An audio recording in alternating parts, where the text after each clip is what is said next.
Bonjour, chers frères et sœurs. Bon dimanche à tous et à toutes. Nous sommes au deuxième dimanche du temps du Carême. Et dans la première lecture tirée du livre de la Genèse, l'auteur nous instruit sur l'alliance entre Dieu et Abraham. Abraham, homme de foi, homme d'espérance.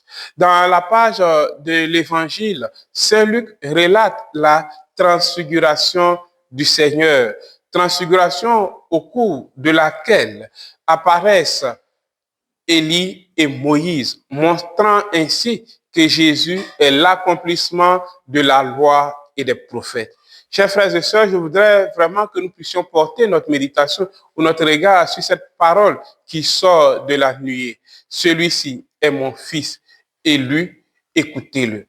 Par cette parole, Dieu montre réellement que Jésus est son fils, que Jésus est vraiment Dieu, Jésus est fils de Dieu. Mais en plus de montrer que Jésus est Dieu et fils de Dieu, Dieu le Père montre ou manifeste sa confiance en ce fils en disant écoutez-le. Écoutez-le, ça veut dire que ce qui sort de la bouche de ce fils est une parole sûre, est une parole qui sort véritablement de la source, est une parole en qui nous pourrons avoir confiance. Et chers frères et sœurs, dans notre cheminement de carême, nous sommes invités à cette conversion de la parole, à la conversion de tout ce qui sort de notre bouche. Par notre baptême, nous sommes fils de Dieu. Et nous sommes fils de Dieu par le Christ, fils de Dieu par adoption. Et nous devons être des hommes de confiance. Est-ce que Dieu peut dire aujourd'hui, pour chacun de nous, celui-ci est mon fils, écoutez-le. Celle-ci est ma fille, écoutez-la. Non. Parce que des fois, lorsque nous nous retrouvons avec les autres, au lieu d'annoncer la parole de Dieu, au lieu d'annoncer la parole de vérité, nous annonçons autre chose qui détruit les autres ou qui n'édifie pas les autres. Nous sommes, des fois, quand nous rencontrons avec les autres, nous passons la majorité de notre temps à critiquer, à révéler les défauts des autres. Jamais nous parlons des qualités des autres. Ou quand nous parlons avec les autres, nous sommes toujours prompts à montrer les défauts.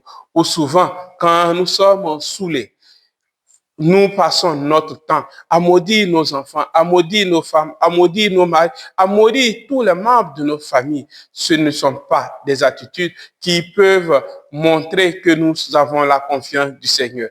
Jésus veut avoir confiance en nous. Quand nous sommes dans un lieu, se dit que vraiment, cette personne peut révéler ma parole aux autres. Souvenons-nous de cette parole de Saint Paul.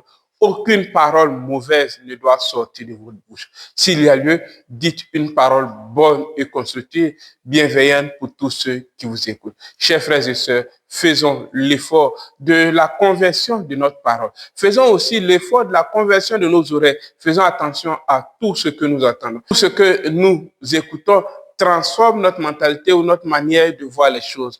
Je me souviens quand j'étais encore séminariste, il y avait un morceau que je n'aimais pas bien, mais ma maison était à côté d'un maquis et chaque fois les gens mettaient cette musique-là. Mais je me suis surpris un jour à